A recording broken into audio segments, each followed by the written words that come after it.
Hello my dear students, Lucas commerce academy మీకు స్వాగతం పలుకుతుంది. డియర్ స్టూడెంట్స్, ఈరోజు చెప్పబోయే చాప్టర్ చాలా ఇంపార్టెంట్ కాబట్టి దీని మీద కాన్సన్ట్రేట్ చేయండి. మనం అకౌంట్స్ నేర్చుకునేదే ఈ చాప్టర్ కోసం. With this chapter the financial accounting comes to an end. ఈ చాప్టర్తో ఫైనాన్షియల్ అకౌంటింగ్ ముగుస్తుంది. ఇక మీరు ఫర్దర్గా తెలుసుకోవాల్సిందంటూ ఏమీ లేదండి. ఒకవేళ ఉన్నా కూడా అవి స్పెషలైజ్డ్ నేచర్ ఆఫ్ ట్రాన్సాక్షన్స్ ఉంటే ఉంటాయి, లేకపోతే లేదా. కాబట్టి ఒక విధంగా చెప్పాలంటే ఈ చాప్టర్తో ఫైనాన్షియల్ అకౌంటింగ్ ముగుస్తుంది. Okay God. సో కాబట్టి ఆ చాప్టర్ పేరు ఏంటంటే మనకి ఫైనల్ అకౌంట్స్. ఫైనల్ అంటే చివరిగా తయారు చేసే అకౌంట్స్. కాబట్టి వీటిని వచ్చేసి మనం ఫైనల్ అకౌంట్స్గా ట్రీట్ చేస్తాం. సో ఒక్కసారి దీన్ని ఇంట్రడక్షన్ పార్ట్ మాట్లాడదాం. The main object of maintaining accounts is to ascertain the profit or loss made by the business and to know the financial position. అంటే ఈ అకౌంట్స్ మనం వచ్చేసి ఎందుకు తయారు చేస్తామంటే ఒక సంస్థ ఒక కాలంలో సంపాదించిన ప్రాఫిట్ ఆర్ లాస్ తెలుసుకోవడం, ఆ పీరియడ్ చివరి తేదీన మన కరెంట్ స్టేటస్ అంటే ఫైనాన్షియల్ పొజిషన్ తెలుసుకోవడం. ఓకే, ఇంతవరకు మనం profit or loss and financial position ఎక్కడ మనం కనుక్కోలేదు. ఈ చాప్టర్లో కనుక్కోబోతున్నాం. So every management is very interested to know the profit or loss made by the business and to know the financial position. So ప్రతి మేనేజ్మెంట్ అంటే ప్రతి వ్యాపార సంస్థ యొక్క మేనేజ్మెంట్ ఆ పీరియడ్లో తనకి ఎంత ప్రాఫిట్ వచ్చింది, ఎంత లాస్ వచ్చింది, ఆ పీరియడ్ ఎండింగ్న అతని కరెంట్ స్టేటస్ అంటే ఫైనాన్షియల్ పొజిషన్ వ్యాపారస్తుడు లేదా మేనేజ్మెంట్ తెలుసుకోవాలని కోరుకుంటారు. Okay, so in order to know the profit or loss, trading profit and loss account is prepared. అంటే ఆ పీరియడ్లో ఎంత ప్రాఫిట్ లేదా ఎంత లాస్ వచ్చింది తెలుసుకోవడానికి trading profit and loss account అని ఒక సపరేట్ అకౌంట్ తయారు చేస్తారు. ఈ అకౌంట్ తయారు చేయడం ద్వారా ఆ పీరియడ్లో మనకి ఎంత ప్రాఫిట్ వచ్చింది, ఎంత లాస్ వచ్చింది అనే విషయం తెలుస్తుంది. So next one, to know the financial position, balance sheet is prepared. So ఆ సంస్థ యొక్క ఆర్థిక పరిస్థితి ఏ విధంగా ఉంది తెలుసుకోవడానికి బ్యాలెన్స్ షీట్ అని ఒక స్టేట్మెంట్ని తయారు చేస్తారు. ఈ trading profit and loss account, balance sheet రెండింటిని కలిపి మనం ఫైనల్ అకౌంట్స్ అని పిలుస్తాం. ఈ ఫైనల్ అకౌంట్స్ ఇయర్ ఎండింగ్ని తయారు చేస్తాం కాబట్టి దానికి వచ్చేసి ఫైనల్ అకౌంట్స్ అని పేరు వచ్చింది. Okay God. So what is the main source of the preparation of final accounts? So final accounts మనం ప్రిపేర్ చేయడానికి ఏ సోర్స్ నుంచి ప్రిపేర్ చేస్తారంటే, సో మనకి రెండు రకాల సోర్సెస్ అవసరం అవుతాయి. ఫస్ట్ సోర్స్ ఏంటంటే ట్రయల్ బ్యాలెన్స్ అండి. ట్రయల్ బ్యాలెన్స్ ఈ పదం ఆల్రెడీ మనం గతంలో వినున్నాం. ఇక సెకండ్ వన్ ఏంటంటే ఆ ట్రయల్ బ్యాలెన్స్ కిందే కొంత అడిషనల్ ఇన్ఫర్మేషన్ ఆర్ అడ్జస్ట్మెంట్స్ ఇస్తారు.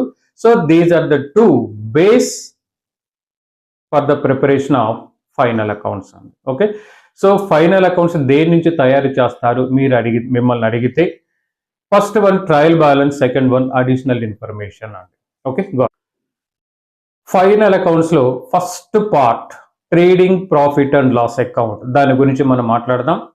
So this trading profit and loss account is divided into two parts. The first part is trading account, second part is profit and loss account. So what is the main purpose of preparation of trading account? So the main purpose of preparation of trading account is to know the gross profit or gross loss. Gross profit అంటే అర్థం ఏంటంటే ఒక పీరియడ్లో just మన వస్తువుల కొనుగోలు అమ్మకం ప్రక్రియలో ఎంత ప్రాఫిట్ వచ్చింది దాన్ని మనం gross profit. So gross profit is nothing but the profit which is earned just by purchase and sale of goods. ఇలా వచ్చిన ప్రాఫిట్ని గ్రాస్ ప్రాఫిట్ అని, ఈ గ్రాస్ ప్రాఫిట్ని తెలుసుకోవడానికి మనం ట్రేడింగ్ అకౌంట్ వేస్తాం. So trading profit and loss అకౌంట్లో డెబిట్ సైడ్ ఎక్స్పెన్సెస్ వస్తాయి, క్రెడిట్ సైడ్ వచ్చేసి ఇన్కమ్స్ వస్తాయి. ఒక్కసారి ట్రేడింగ్ అకౌంట్ ఫార్మాట్ చూడండి.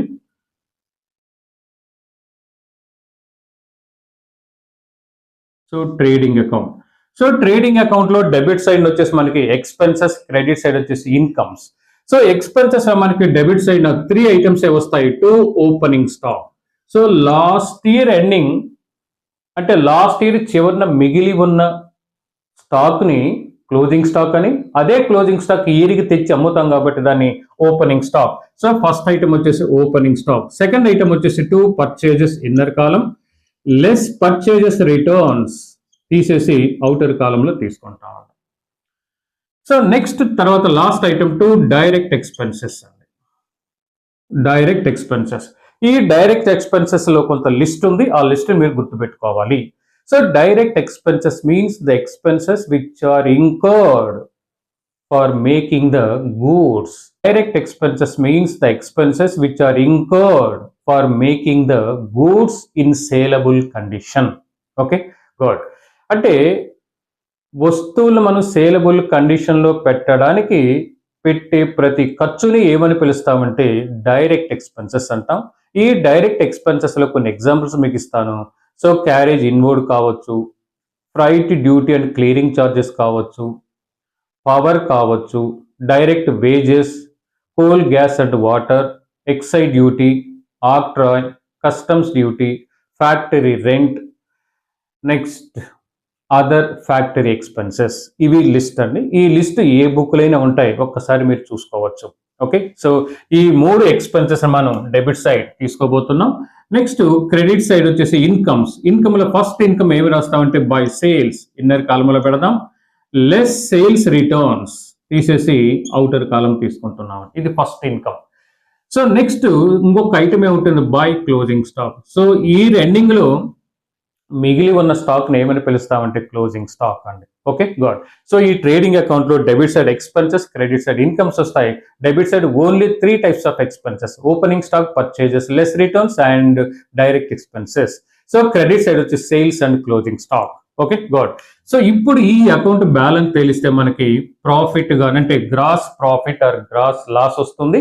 ఒకవేళ ఇన్కమ్స్ ఎక్కువ ఉంటే క్రెడిట్ సైడ్ ఇన్కమ్స్ ఎక్కువ ఉన్నాయి కాబట్టి క్రెడిట్ సైడ్ టోటల్ చేసాం, debit side తీసుకొచ్చేసాం.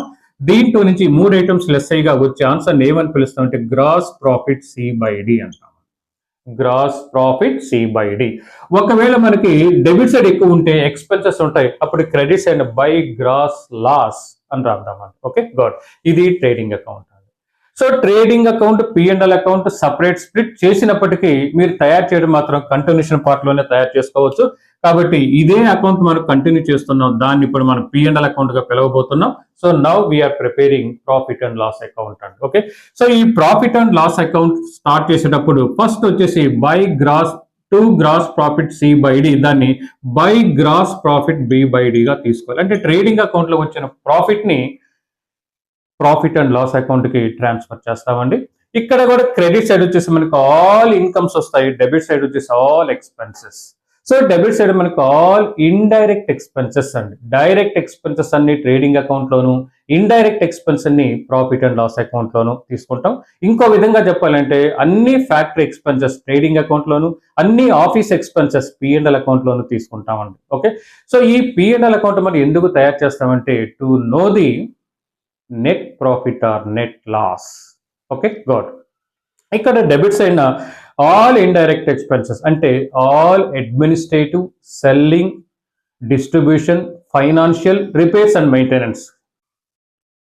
Okay, good. So దీన్ని ఒక లిస్ట్గా నేను చెప్తాను. ఫస్ట్ ఐటమ్ వచ్చేసి టు శాలరీస్ అండి, తర్వాత రెంట్స్, రేట్స్ అండ్ ట్యాక్సెస్, తర్వాత printing and stationery, postage and telegram, legal expenses, bank charges, next depreciation, next bad debts, interest on loans, interest on capital, selling expenses, distribution expenses, godown rent, advertisement. These are all the indirect expenses which appear on the debit side of the profit and loss account. అదే విధంగా కొన్ని certain incomes ఉంటాయి, ఆ incomes ని credit side తీసుకున్నాం. So 1 by 1 first gross profit మీకు ఎలాగో అక్కడ ఉంటుంది, తర్వాత అదర్ ఇన్కమ్స్ మనకి interest received, dividend received, next rent received, next interest on drawings, that's all అండి. ఇవన్నీ మనకి క్రెడిట్ సైడ్ వస్తాయి. ఇప్పుడు ఈ అకౌంట్ని సో ఫస్ట్ వచ్చేసి అన్ని ఇండైరెక్ట్ ఎక్స్పెన్సెస్, ఇండైరెక్ట్ అంటే లిస్ట్ చెప్పాను కదా, ఆ లిస్ట్ గుర్తుపెట్టుకోవాలి. సో ఇండైరెక్ట్ ఎక్స్పెన్స్ అన్ని తీసుకుంటాం. ఇప్పుడు మనం ఒకవేళ ఇన్కమ్స్ ఎక్కువ ఉంటే క్రెడిట్ సైడ్ టోటల్ చేద్దాం, డెబిట్ సైడ్ తీసుకొస్తాం. దీంట్లో నుంచి ఎక్స్పెన్స్ అనే లెస్ అయ్యిగా మనకు వచ్చేసి టు నెట్ ప్రాఫిట్. ఇది నెట్ ప్రాఫిట్. బ్రాకెట్లు ఏమి రాస్తామంటే ట్రాన్స్ఫర్డ్ టు క్యాపిటల్ అకౌంట్. ఈ నెట్ ప్రాఫిట్ ప్రొప్రైటరీ చెందుతుంది కాబట్టి అతని క్యాపిటల్ అకౌంట్కి ట్రాన్స్ఫర్ చేస్తామండి. ఇది format of trading profit and loss account. Account ని 2 పార్ట్లుగా విడగొట్టాం. ఫస్ట్ పార్ట్ ని ట్రేడింగ్ అకౌంట్ అని, ఈ అకౌంట్ తయారు చేయడం ద్వారా మనకి గ్రాస్ ప్రాఫిట్ తెలుస్తుంది. సెకండ్ పార్ట్ వచ్చేసి ప్రాఫిట్ అండ్ లాస్ అకౌంట్, ఈ అకౌంట్ తయారు చేయడం ద్వారా మనకి నెట్ ప్రాఫిట్ తెలుస్తుంది. Okay good. Net profit and net loss. So ఈ అకౌంట్ డెబిట్ సైడ్ వచ్చేసి all expenses, credit side all incomes.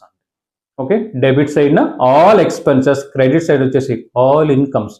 So ఈ డెబిట్స్ అండ్ ఆల్ ఎక్స్పెన్సెస్ కాబట్టి కొన్ని ఎక్స్పెన్సెస్ ఏమో ట్రేడింగ్ అకౌంట్ లోను, కొన్ని expenses profit and loss account లో తీసుకుంటాం. ఏది ట్రేడింగ్ లో వస్తుంది, ఏది ప్రాఫిట్ అండ్ లాస్ అకౌంట్ లో వస్తుంది అనేది మీరు గుర్తుపెట్టుకోవాలి. అదే విధంగా క్రెడిట్ సైడ్ వచ్చేసి మనకి ఆల్ ఇన్కమ్స్, కానీ some of the incomes are entered in trading account and some of the incomes are entered in profit and loss account. Okay good. అయితే ఒక్క విషయం మీరు గుర్తుపెట్టుకోండి, ట్రేడింగ్ అకౌంట్ వేసేటప్పుడు ఫస్ట్ రిజర్వ్డ్ ఐటమ్స్ అండి. ఫస్ట్ ఓపెనింగ్ స్టాక్ ఉండాలి, second item purchases ఉండాలి. ఈ 2 ఫస్ట్ ఉండాలండి. ప్రాబ్లంలో అవి ఎక్కడిచ్చినా కూడా ఫస్ట్ మీరు చెక్ చేసుకొని ముందు ఓపెనింగ్ స్టాక్, తర్వాత పర్చేజెస్ రాసుకోవాలి. క్రెడిట్ సైడ్ ఉండేది 2, అవి 2 రిజర్వ్డ్ ఐటమ్స్ గా ట్రేడ్ చేస్తాం, sales and closing stock. So ఈ 2 ఫస్ట్ రాసుకోవాలి, ఈ సైడ్ ఈ 2 ఫస్ట్ రాసుకోవాలి. ఇక తర్వాత మీ ఇష్టం.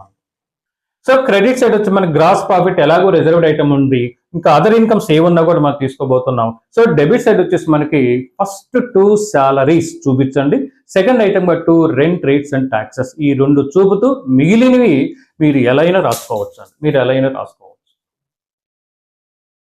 Okay good. ఇది trading profit and loss account.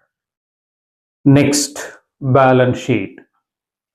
So ఈ బ్యాలెన్స్ షీట్ ఎందుకు తయారు చేస్తామంటే to know the financial position, అంటే what is our current position, ఈ రోజున మన పరిస్థితి ఏ విధంగా ఉంది తెలుసుకోవడానికి బ్యాలెన్స్ షీట్ వేస్తున్నాం.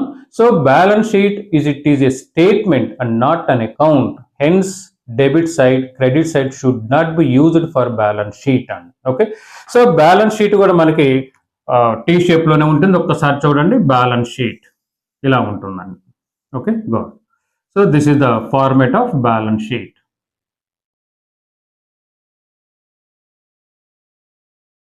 ఇక్కడ కూడా పేజీని 2 పార్ట్లుగా విడగొట్టాం. ఫస్ట్ పార్ట్ వచ్చేసి లెఫ్ట్ హ్యాండ్ సైడ్ అని, సెకండ్ పార్ట్ వచ్చేసి రైట్ హ్యాండ్ సైడ్ అంటాం.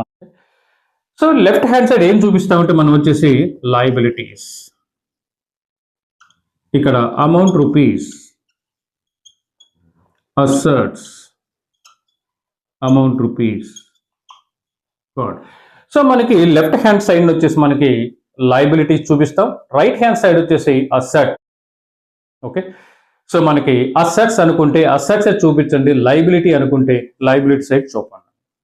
ఓకే, కాబట్టి ఇది బ్యాలెన్స్ షీట్ అనేది స్టేట్మెంట్ కాబట్టి debit side and credit side ఇటువంటి పరిస్థితులు ఉపయోగించకూడదు. సో మీరు పిలవాల్సింది లెఫ్ట్ హ్యాండ్ సైడ్ ఆ రైట్ హ్యాండ్ సైడ్, ఇంకా దానికంటే బెటర్ ఏంటంటే liability side and asset side. Okay good. So ఇది ఎలా చూపిస్తామంటే మనం వచ్చేసి asset side first reserved item గా మీరు క్యాష్ ఇన్ హ్యాండ్ తీసుకోండి, cash in hand. Second reserved item వచ్చేసి cash at bank. Okay, so cash in hand, cash at bank. తర్వాత ఇక ఏ అసెట్ అయినా మీరు రాసుకోవచ్చు అండి. కొన్ని ఎగ్జాంపుల్ చెప్తాను. సో ఫస్ట్ వచ్చేసి మన క్యాష్ ఇన్ హ్యాండ్ చూపించారు, తర్వాత క్యాష్ అట్ బ్యాంక్, ఆ తర్వాత వచ్చేసి closing stock, debtors, bills receivable, prepaid expenses, outstanding income, next furniture and fittings, plant and machinery, land and building, freehold property, leasehold property, goodwill, patents, trade marks, copyrights, etcetera etcetera. మీకు asset అనుకుంటే asset side తీసుకోండి. Next liability side. Liability side first item గా మీరు sundry creditors, ఓకేనమ్మా, creditors first గా తీసుకోండి. తర్వాత bills payable అండి, ఈ రెండు ఫస్ట్ ఐటమ్ ఫస్ట్ గా తీసుకొని తర్వాత ఏ లైబిలిటీ అయినా సరే మీరు ఇక్కడ రాసేసుకోవచ్చు అండి. సో ఆ లైబిలిటీస్ లో కొన్ని ఎగ్జాంపుల్స్ నేను చెప్తాను. ఈ రెండింటితో పాటు అంటే సన్రీ క్రెడిటార్స్, బిల్స్ పేయబుల్ తో పాటు బ్యాంక్ ఓవర్ డ్రాఫ్ట్ వస్తుంది, అవుట్ స్టాండింగ్ ఎక్స్పెన్సెస్ వస్తాయి, నెక్స్ట్ లోన్స్ వస్తాయి. Okay, next and last item వచ్చేసి క్యాపిటల్ వస్తుందండి. ఓకేనమ్మా, సో క్యాపిటల్, సో క్యాపిటల్ కి కొన్ని అడ్జస్ట్మెంట్ తీసుకుంటాం. సో క్యాపిటల్ ఇన్నర్ కాలం తీసుకుంటాను, దానికి ఇంట్రెస్ట్ ఆన్ క్యాపిటల్ ఉంటే యాడ్ చేద్దాం. దానికి ఇంకా నెట్ ప్రాఫిట్, ఇక్కడ వచ్చే నెట్ ప్రాఫిట్ వచ్చేసి ప్రొపరేటర్ కాబట్టి యాడ్ చేస్తాం. ఇది total amount due to proprietor. దాంట్లో నుంచి మనం లెస్ డ్రాయింగ్స్ ఏమన్నా ఉంటే లెస్ చేస్తాం. నెక్స్ట్ ఇంట్రెస్ట్ ఆన్ డ్రాయింగ్స్ ఉన్నా కూడా లెస్ చేస్తాం. అవుటర్ కాలం అంటే ఫైనల్ గా ఫిగర్ అవుటర్ కాలంలో చూపించిన తర్వాత బ్యాలెన్స్ షీట్ టాలీ చేస్తామండి. సో బ్యాలెన్స్ షీట్ టాలీ చేయగా asset side suppose example 1 lakh వస్తే ఈ సైడ్ కూడా మనకు వచ్చి కంపల్సరీ 1 lakh రావాలి. దీన్ని మనం బ్యాలెన్స్ షీట్ టాలీ అయింది అని అంటామండి. ఓకే, సో ఇది trading profit and loss account and balance sheet అండి. ఓకే.